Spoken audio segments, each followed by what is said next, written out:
ஓம் சாந்தி 14/5/2025. இனிமையான குழந்தைகளே, இப்பொழுது நீங்கள் சங்கம யுகத்தில் இருக்கிறீர்கள். நீங்கள் பழைய உலகத்திலிருந்து உறவை முறித்து கொள்ள வேண்டும். ஏனென்றால் இந்த பழைய உலகம் இப்பொழுது முடிய போகிறது. கேள்வி: சங்கம யுகத்தின் எந்த ஒரு சிறப்புத்தன்மை முழு கல்பத்திலிருந்து தனிப்பட்டதாக இருக்கிறது? பதில்: சங்கமயுகத்தின் விசேஷ தன்மை என்னவென்றால், படிப்பது. இங்கே பலனை எதிர்காலத்தில் அடைகிறீர்கள். அடுத்த பிறவியில் பலனை அடையக்கூடிய படிப்பு முழு கல்பத்திலும் படிப்பிக்கப்படுவது இல்லை. குழந்தைகளாகிய நீங்கள் இப்பொழுது மரண உலகத்தில் அமர உலகிற்காக படித்துக் கொண்டிருக்கிறீர்கள். வேறு யாரும் அடுத்த பிறவிக்காக படிப்பது இல்லை. பாடல்: தூரதேசத்தில் வசிக்கக்கூடியவரே ஓம் சாந்தி. தூரதேசத்தில் வசிக்கக்கூடியவர் யார்? இதை யாருமே தெரிந்திருக்கவில்லை. அவருக்கென்று தன்னுடைய தேசம் இல்லையா? அவர் மாற்றானுடைய தேசத்தில் வருவதற்கு அவர் தன்னுடைய தேசத்தில் வருவது இல்லை. இந்த ராவண ராஜ்யம் மாற்றானுடைய தேசம் அல்லவா? சிவபாபா தன்னுடைய தேசத்தில் வருவது இல்லையா? நல்லது. ராவணனுடைய பரதேசம் என்ன மற்றும் தேசம் எது? சிவபாபாவினுடைய தேசம் எது? பரதேசம் எது? பிறகு பாபா மாற்றானுடைய தேசத்தில் வருகிறார் என்றால் அவருடைய தேசம் எது? தன்னுடைய தேசத்தை ஸ்தாபனை செய்ய வருகிறார். தன்னுடைய தேசத்தில் தானாகவே வருகிறார். நல்லது. இதை பற்றி அனைவரும் சிந்தனை செய்ய வேண்டும். இது மிகவும் புரிந்து கொள்ள வேண்டிய விஷயமாகும். ராவணனுடைய பரதேசத்தை சொல்வது மிகவும் சகஜமாகும். ராமராஜ்யத்தில் ஒரு பொழுதும் ராவணன் வருவது இல்லை. பாபா ராவணனுடைய தேசத்தில் வர வேண்டியுள்ளது. ஏனென்றால் ராவண ராஜ்யத்தை மாற்ற வேண்டியுள்ளது. இது சங்கம யுகமாகும். அவர் சத்தியுகத்திலும் வருவது இல்லை, கலியுகத்திலும் வருவது இல்லை, சங்கம யுகத்தில் வருகிறார். எனவே இது ராமருடைய தேசமாகவும் இருக்கிறது, ராவணனுடையதாகவும் இருக்கிறது. இந்த பக்கம் ராமனுடையது, அந்த பக்கம் ராவணனுடையதாகும். சங்கமம் அல்லவா? இப்போது குழந்தைகளாகிய நீங்கள் சங்கம யுகத்தில் இருக்கிறீர்கள். இந்த பக்கமும் இல்லை, அந்த பக்கமும் இல்லை. தங்களை சங்கம யுகத்தில் இருப்பதாக புரிந்து கொள்ள வேண்டும். நமக்கு அந்த பக்கம் சம்பந்தம் இல்லை. புத்தியின் மூலம் பழைய உலகத்திலிருந்து உறவை முறித்து கொள்ள வேண்டியுள்ளது. இங்கேதான் இருக்கிறோம். ஆனால் இந்த பழைய உலகமே அழிய போகிறது என்பதை புத்தியின் மூலம் தெரிந்திருக்கிறோம். இப்போது நான் சங்கம யுகத்தில் இருக்கிறேன் என்று ஆத்மா சொல்கிறது. பாபா வந்திருக்கிறார். அவரை படகோட்டி என்று சொல்கிறார்கள். இப்பொழுது நாம் சென்று கொண்டிருக்கிறோம். எப்படி? யோகத்தின் மூலமாக. யோகத்திற்காகவும் ஞானம் இருக்கிறது, ஞானத்திற்காகவும் ஞானம் இருக்கிறது. யோகத்தை பற்றி தன்னை ஆத்மா என்று புரிந்து கொள்ளுங்கள். பிறகு தந்தையை நினைவு செய்யுங்கள் என்று புரிய வைக்கப்படுகிறது. இது கூட ஞானம்தான் அல்லவா? ஞானம் என்றால் புரிதல் ஆகும். பாபா வழி சொல்ல வந்துள்ளார். தங்களை ஆத்மா என்று புரிந்து கொள்ளுங்கள் என்று கூறுகிறார். ஆத்மாதான் 84 பிறவிகளை எடுக்கிறது. பாபா வந்துதான் குழந்தைகளுக்கு விஸ்தாரமாக புரிய வைக்கிறார். இப்பொழுது இந்த ராவண ராஜ்யம் அழிய வேண்டும். இங்கே கர்ம பந்தனம் இருக்கிறது, அங்கே கர்ம சம்பந்தமாகும். பந்தனம் என்பது துக்கத்தின் பெயராகும், சம்பந்தம் சுகத்தின் பெயராகும். இப்பொழுது கர்ம பந்தனத்தை துறக்க வேண்டும். நாம் இந்த சமயத்தில் பிராமண சம்பந்தத்தில் இருக்கிறோம். பிறகு தெய்வீக சம்பந்தத்தில் செல்வோம் என்பது புத்தியில் இருக்கிறது. இந்த ஒரு பிறவிதான் பிராமண சம்பந்தமாகும். பிறகு 8 மற்றும் 12 பிறவிகள் தெய்வீக சம்பந்தத்தில் இருப்போம். இந்த ஞானம் புத்தியில் இருக்கிறது. ஆகையால் கலியுக மோசமான கர்ம பந்தனத்தை நிந்தனை செய்வது போல இருக்கிறது. இந்த உலகத்தின் கர்ம பந்தனத்தில் இப்பொழுது இருக்கக்கூடாது. இவை அனைத்தும் அசுர கர்ம பந்தனம் என்ற புத்தி இப்பொழுது கிடைத்துள்ளது. நாம் கூட ஒரு மறைமுக யாத்திரையில் இருக்கிறோம். இந்த பாபா யாத்திரை கற்றுக் கொடுத்துள்ளார். பிறகு இந்த கர்ம பந்தனத்தில் இருந்து விடுபட்டு நாம் கர்மாதீத் ஆகி செல்வோம். இந்த கர்ம பந்தனத்தை இப்பொழுது துறக்கத்தான் வேண்டும். தூய்மையாகி சக்கரத்தை புரிந்து கொண்டு சக்கரவர்த்தி ராஜாவாக ஆக வேண்டும் என்று நாம் பாபாவை நினைவு செய்கிறோம், படித்துக் கொண்டிருக்கிறோம். பிறகு அதனுடைய குறிக்கோள் பலன் வேண்டும் அல்லவா? நமக்கு கற்பிக்கக்கூடியவர் எல்லையற்ற தந்தை என்பதை நீங்கள் தெரிந்துள்ளீர்கள். எல்லையற்ற தந்தை நமக்கு 5000 ஆண்டுகளுக்கு முன்னால் கற்பித்திருந்தார். இது நாடகம் அல்லவா? யாருக்கு கல்பத்திற்கு முன்னால் படிப்பு சொல்லிக் கொடுத்தாரோ அவர்களுக்கு தான் படிப்பு சொல்லிக் கொடுக்கிறார். வந்து கொண்டே இருப்பார்கள், வளர்ந்து கொண்டே இருக்கும். அனைவரும் சத்தியுகத்தில் வரமாட்டார்கள்.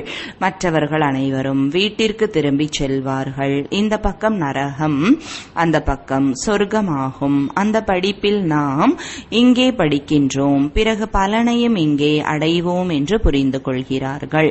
இங்கே நாம் சத்தியுகத்தில் படிக்கிறோம். இதனுடைய பலன் நமக்கு புதிய உலகத்தில் கிடைக்கும்.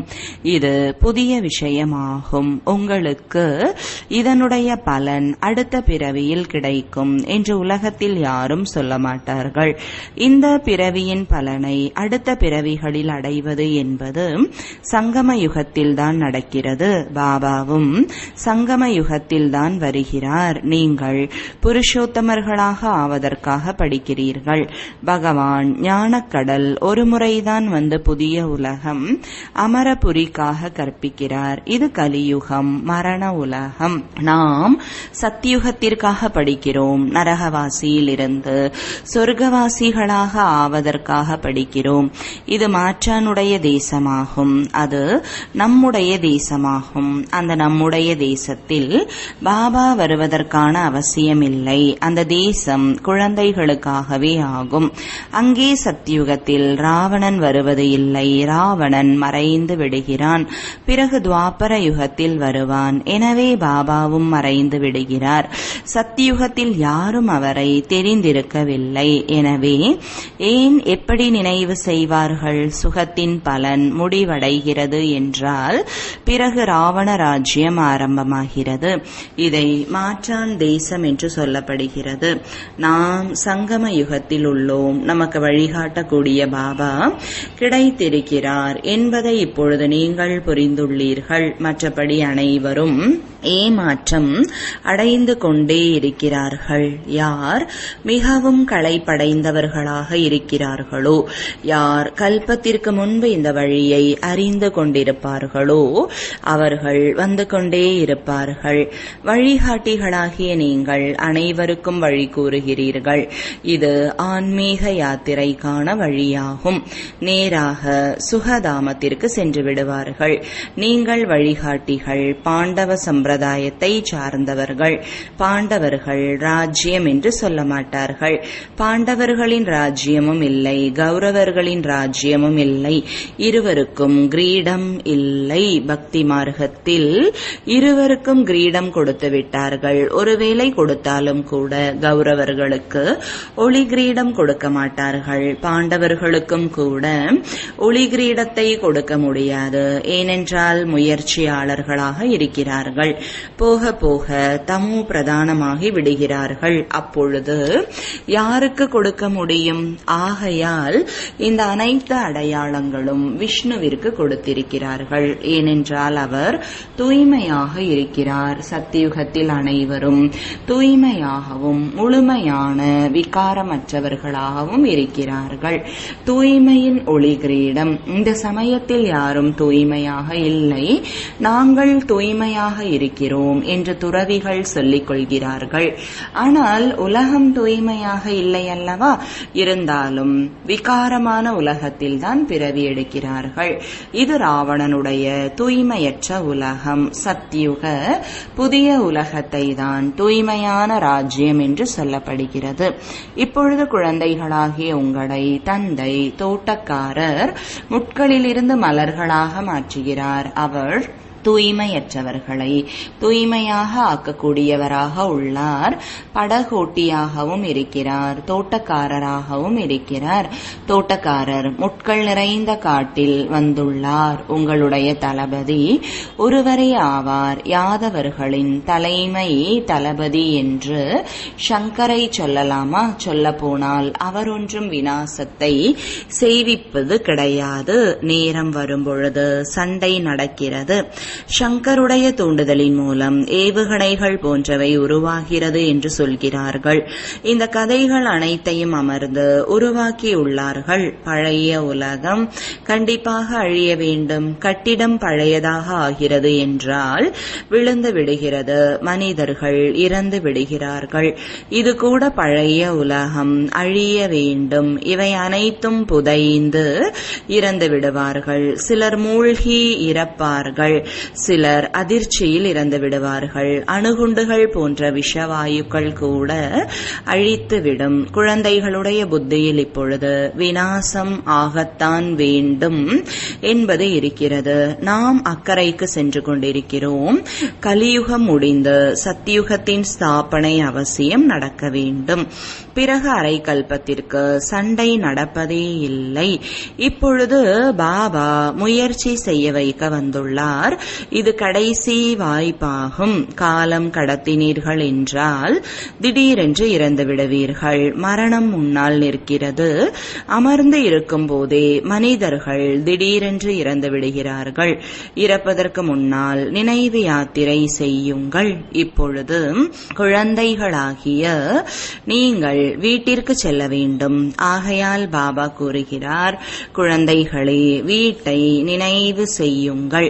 இதன் மூலம் கடைசி நேரத்தில் புத்தியில் என்ன இருக்கிறதோ அப்படிப்பட்ட நிலை உருவாகிவிடும். வீட்டிற்கு சென்று விடுவீர்கள். ஆனால் வீட்டை மட்டும் நினைவு செய்தீர்கள் என்றால் பாவம் அழியாது. பாபாவை நினைவு செய்தீர்கள் என்றால் பாவம் விநாசமாகும். மேலும் நீங்கள் தங்களுடைய வீட்டிற்கு சென்று விடுவீர்கள். ஆகையால் பாபாவை நினைவு செய்து கொண்டே இருங்கள். முழு நாளும் நான் என்ன செய்தேன் என்று தங்களுடைய சார்ட்டை வைத்தீர்கள் என்றால் தெரியும். 5-6 வயதிலிருந்து தங்களுடைய வாழ்க்கையில் என்னென்ன செய்தீர்கள் என்பது கூட நினைவிருக்கிறது. எல்லா நேரங்களிலும் எழுத வேண்டி இருக்கிறது என்பதும் இல்லை. இடையில் அமர்ந்து பாபாவை நினைவு செய்தேன். கடையில் வாடிக்கையாளர்கள் யாரும் இல்லாத போது நான் நினைவில் அமர்ந்திருந்தேன் என்பது கவனத்தில் இருக்கிறது. உள்ளுக்குள் குறிப்பு இருக்கும். ஒருவேளை எழுத விரும்புகிறீர்கள் என்றால் பிறகு குறிப்பீடு வைக்க வேண்டி இருக்கும். முக்கியமான விஷயமே இதுதான். நாம் எவ்வாறு தமோ பிரதானத்திலிருந்து சதோ பிரதானமாக ஆவது, தூய்மையான உலகத்திற்கு எஜமானனாக எப்படியாவது, தூய்மையற்ற நிலையிலிருந்து எப்படி தூய்மையாக ஆவது. பாபா வந்து இந்த ஞானத்தை கொடுக்கிறார். பாபா தான் ஞான கடலாக இருக்கிறார். பாபா, நாங்கள் உங்களுடையவர்கள் என்று இப்போது நீங்கள் கூறுகிறீர்கள். எப்பொழுதுமே தங்களுடையவர்கள்தான். மறந்துவிட்டு உடல் உணர்வுடையவர்களாக ஆகிவிட்டோம். இப்பொழுது நீங்கள் கூறியுள்ளீர்கள் எனும் போது நாங்கள் மீண்டும் ஆத்ம உணர்வுடையவராக ஆகிறோம். சத்தியுகத்தில் நாங்கள் ஆத்ம உணர்வுடையவர்களாக இருந்தோம். மகிழ்ச்சியோடு ஒரு சரீரத்தை விட்டு மற்றொன்றை எடுத்தீர்கள் எனும்போது குழந்தைகளாகிய நீங்கள் இவை அனைத்தையும் தாரணை செய்து பிறகு புரிய வைப்பதற்கு தகுதியானவர்களாக ஆக வேண்டும். அப்பொழுது அநேகருக்கு நன்மை ஏற்படும். நாடகத்தின்படி, வரிசைப்படியான முயற்சியின்படி சேவாதாரிகளாக ஆகிக் கொண்டிருக்கிறீர்கள் என்பதை பாபா தெரிந்துள்ளார். நல்லது. யாருக்காவது மரம் போன்றவற்றை புரிய வைக்க முடியாது என்றால் யாருக்கு வேண்டுமானாலும் நீங்கள் தங்களை ஆத்மா என்று புரிந்து கொண்டு தந்தையை நினைவு செய்யுங்கள் என்று சொல்வது சுலபமானதுதானே? இது முற்றிலும் சகஜமானது.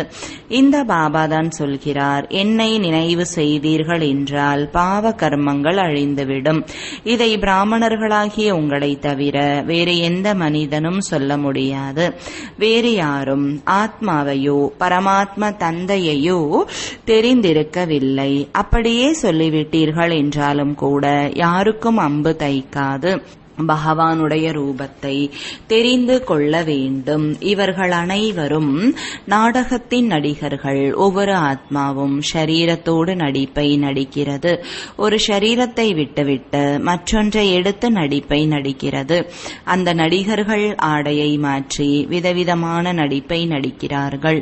நீங்கள் ஷரீரத்தை மாற்றுகிறீர்கள். அவர்கள் ஆண் அல்லது பெண் உடையை அல்ப காலத்திற்கு அணிவார்கள். இங்கே ஆணுடைய எடுத்துவிட்டால் முழு ஆயுளும் ஆணாகவே இருப்பார்கள். அது எல்லைக்கு உட்பட்ட நாடகம். இது எல்லையற்றதாகும். முதன்மையான முக்கியமான விஷயம் என்று பாபா கூறுகிறார். என்னை நினைவு செய்யுங்கள். யோகம் என்ற வார்த்தையை கூட பயன்பாட்டில் கொண்டு வராதீர்கள். ஏனென்றால் அநேக விதமான யோகங்களை கற்றுக்கொள்கிறார்கள். அவை அனைத்தும் பக்தி மார்க்கத்தினுடையதாகும்.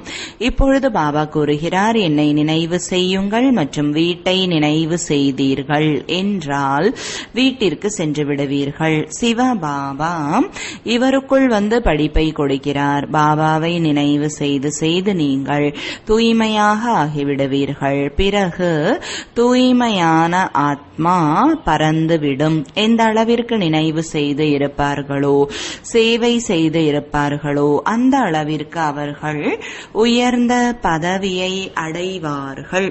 நினைவில்தான் அநேக தடைகள் ஏற்படுகிறது. தூய்மையாக ஆகவில்லை என்றால் பிறகு தர்மராஜபுரியில் தண்டனைகளும் அனுபவிக்க வேண்டி வரும்.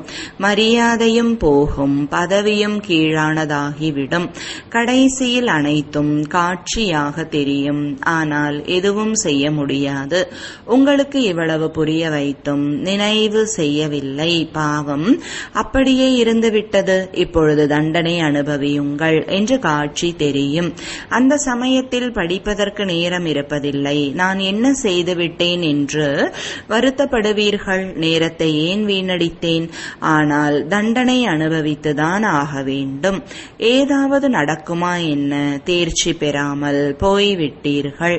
மீண்டும் படிப்பதற்கான விஷயமில்லை. அந்த படிப்பில் தேர்ச்சி பெறவில்லை என்றால் மீண்டும் படிக்கிறார்கள். இந்த படிப்பே முடிந்துவிடும். கடைசி நேரத்தில் வருத்தப்படாமல் இருப்பதற்காக பாபா வழி கூறுகிறார்.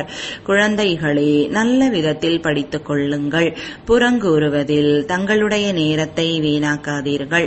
இல்லை என்றால் அதிகம் வருத்தப்பட வேண்டி வரும். மாயை அதிகம் தலைகீழான காரியங்களை செய்ய வைத்து விடுகிறது. ஒரு பொழுதும் திருடி இருக்க மாட்டீர்கள். அதையும் செய்ய வைத்துவிடும். மாயை ஏமாற்றி விட்டது என்று கடைசியில் நினைவிற்கு வரும். இந்த பொருளை எடுத்துக் கொள்ளலாமா என்று முதலில் மனதில் எண்ணம் வருகிறது. இது சரி அல்லது தவறு என்ற புத்தி இப்பொழுது கிடைத்திருக்கிறது. இந்த பொருளை எடுத்தேன் என்றால் தவறாகும், எடுக்கவில்லை என்றால் சரி. இப்பொழுது என்ன செய்ய வேண்டும்? தூய்மையாக இருப்பது நல்லதல்லவா? தொடர்பின் சாயத்தில் வந்து தளர்ந்து விடக்கூடாது. நாம் சகோதர சகோதரிகள் என்கிற பொழுது ஏன் பெயர் உருவத்தில் சிக்கிக் கொள்ள வேண்டும்? தேக அபிமானத்தில் வரக்கூடாது. ஆனால் மாயை மிகவும் பலசாலியானது. மாயை தவறான செயல்களை செய்ய வைப்பதற்கான எண்ணத்தை கொண்டு வருகிறது. தவறான காரியங்களை செய்யக்கூடாது என்று தந்தை கூறுகிறார். சண்டை நடக்கிறது. தோற்றுவிட்டால் நல்ல புத்தியே வராது. நாம் சரியான காரியத்தை தான் செய்ய வேண்டும். கண்ணில்லாதவர்களுக்கு ஊன்றுகோலாக ஆக வேண்டும். இது நல்ல காரியமாகும். ஷரீர நிர்வாகத்திற்காக நேரம் இருக்கிறது. இரவு உறங்கவும் வேண்டும். ஆத்மா களைப்படைந்து விடுகிறது என்றால் பிறகு உறங்கி விடுகிறது. ஷரீரமும் உறங்கி விடுகிறது. எனவே ஷரீர நிர்வாகத்திற்காக ஓய்வெடுப்பதற்கு நேரம் இருக்கிறது. மீத நேரம் என்னுடைய என்னுடைய சேவையில் ஈடுபடுங்கள். நினைவிற்கான சார்ட் வையுங்கள். எழுதவும் செய்கிறார்கள். பிறகு போக போக தோற்றுவிடுகிறார்கள். பாபாவை நினைவு செய்வது இல்லை, சேவை செய்யவில்லை என்றால் தவறான காரியம் நடந்து கொண்டிருக்கிறது. நல்லது. இனிமையிலும் இனிமையான காணாமல் போய் கண்டெடுக்கப்பட்ட செல்லமான குழந்தைகளுக்கு தாயும் தந்தையுமான பாப்தாதாவின் அன்பு நினைவுகளும் காலை வணக்கங்களும். ஆன்மீக குழந்தைகளுக்கு ஆன்மீக தந்தையின் வணக்கங்கள். ஆன்மீக தந்தைக்கு ஆன்மீக குழந்தைகளின் அன்பு நினைவுகளும் வணக்கங்களும். தாரணைக்கான முக்கிய சாரம். முதலாவது, புறங்கூறுவதில் தங்களுடைய நேரத்தை வீணாக்க கூடாது. மாயை எந்தவிதமான தலைகீழான காரியத்தையும் செய்ய வைத்துவிடக் கூடாது என்பதில் கவனம் வைக்க வேண்டும். தவறான தொடர்பில் வந்து ஒரு பொழுதும் தளர்ந்து விடக்கூடாது. தேக அபிமானத்தில் வந்து யாருடைய பெயர் உருவத்திலும் சிக்கிக்கொள்ளக்கூடாது. இரண்டாவது, வீட்டின் நினைவின் கூடவே பாபாவையும் நினைவு செய்ய வேண்டும். நினைவின் சார்ட்டின் டைரியை உருவாக்க வேண்டும். நான் முழு நாளும் என்னென்ன செய்தேன், எவ்வளவு நேரம் பாபாவின் நினைவில் இருந்தேன் என்பதை குறிக்க வேண்டும். வரதானம். பணிவு என்ற கவசத்தின் மூலம் வீணானவற்றின் ராவணனை எரிக்கக்கூடிய உண்மையான அன்பானவர் சகயோகி ஆகுக. விளக்கம்.